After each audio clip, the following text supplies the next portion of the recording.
Hello guys, আসসালামু আলাইকুম। আশা করি সবাই ভালো আছেন। আমরা প্রতি শুক্রবারের মতো আজকেও একটু ভিন্ন জায়গায় যাচ্ছি। সেটা হচ্ছে প্রায় আমাদের শেরপুর থেকে প্রায় 80 কিলোমিটার দূরে। আর আমাদের এই যাত্রাপথে কালো বাহাদুর আর লাল বাহাদুর রয়েছে। দুইজন করে চারজন চলে যাব। ইতিমধ্যে আমরা শেরপুর শহরে কানাই মোড় ত্যাগ করলাম। ত্যাগ করে এখন আমরা ধীরে ধীরে চলে যাচ্ছি। একটু বৃষ্টি হওয়ার কারণে আমরা ধীরে ধীরে এগোতে থাকলাম। কারণ শেরপুর ময়মনসিংহ মহাসড়কের পাশে আমাদের শেরপুর সদর থানা এবং কি আমাদের শেরপুর ময়মনসিংহ সিএনজি স্ট্যান্ড রয়েছে। এখান থেকে 160 টাকা দিয়ে আমরা চলে যেতে পারি ময়মনসিংহ শহরে। শেরপুর ময়মনসিংহ মহাসড়কের পাশে শেরপুর পল্লী টিকিট ইনস্টিটিউট অবস্থিত রয়েছে। শেরপুর শহর থেকে যা 10 টাকা ভাড়া লাগে আসতে। যেহেতু আমাদের গন্তব্যের কোনো শেষ নেই, সেজন্য আমরা আমাদের শেরপুর শহরের জোড়াবাঁধ থেকে লাল বাহাদুর আর কালা বাহাদুরের জন্য ফুলটা ভরে নিলাম, যেন আমাদের মাঝপথে কোনো সমস্যা না হয়।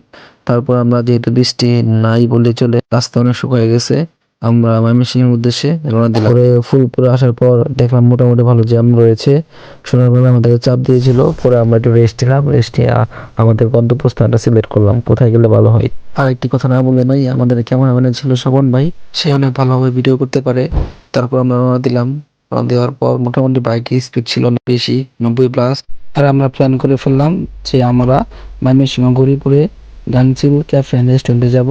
সেটা নাকি রাতের অন্ধকারে অনেক সুন্দর লাগে। সেই জন্য আমরা আবার বেরিয়ে পড়লাম তার উদ্দেশ্যে। তাদেরকে রেখে আমি আর স্বপন ভাই অনেক সামনে এসে পড়েছি, তাই আমি হালকা নেচে নিলাম আর তাদের জন্য অপেক্ষা করতেছি। পিছন থেকে তারা ডিমান্ড মেরে আমাদেরকে রেখে চলে গেল, আর আমরা তাদের পিছু আবার নিয়ে নিলাম।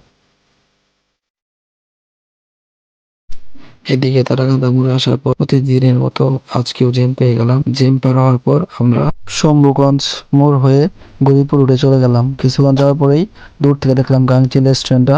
অনেক কাছে যাওয়ার পরে দেখলাম অনেক জাঁকজমক এবং ভিতরে পরিবেশটা অনেক সুন্দর। ডেকোরেশন দেখে আমার অনেক ভালো লেগেছিল। সেই জন্য আমি ধীরে ধীরে ভিডিও করে যাচ্ছিলাম। স্বপন ভাই, শহীদুল এবং কি হৃদয় ভাই, তারা সামনে দিকে এগোচ্ছিল। আর রাস্তার পাশে যেহেতু বাইক রাখার জায়গা, আমাদের বাইকটা সেখানে রেখে আসলাম আমরা। শুরুতে যে গোল চত্বরটা আছে সেখানে আমরা চারজন মিলে কয়েকটা পিক তুললাম, সেলফি নিলাম। সেলফি তোলার পর ভিতরে ঢুকলাম। ভিতরে ঢোকার পর দেখলাম ক্যাশ কাউন্টার এখানে রয়েছে। তাদের সাথে কথা বলে আমরা ভিতরে ঢুকে গেলাম। ভিতরে ঢোকার পর ওয়াও, পরিবেশটা আসলে অনেক সুন্দর ছিল। আর ফ্রেন্ড সার্কেল, ফ্যামিলি এবং প্রিয়জনকে নিয়ে মানুষ কেন আসে, এখানকার যে পরিবেশ সত্যি অনেক সুন্দর। আমরা চারিদিকে খেয়াল করলাম, দেখলাম প্রায় সবগুলা টেবিল বুক হয়ে আছে। সেই জন্য আমরা সেই সুযোগটা কাজে লাগিয়ে আমরা সবাই সবার ছবি তুলে নিলাম। এমনকি আমি তাদের সাথে একটু ফাইজলামি করতেছিলাম। যেহেতু আমরা অনেক দূর থেকে সেখানে গিয়েছি, সেই জন্য আমাদের খাবার অর্ডার দেওয়ার পর তারা দ্রুত দিয়ে যায়। আর তাদের খাবার পরিবেশটা অনেক সুন্দর ছিল। এমনকি তাদের তাদের খাবার পরিমাণটা অনেক বেশি ছিল। আমরা চারজন খেয়ে অনেক তৃপ্তি পেয়েছি এবং আমরা খাওয়ার শেষে আরেকটু ভিতরে ঘুরে বাইরে চলে আসলাম বাড়ি ফেরার উদ্দেশ্যে।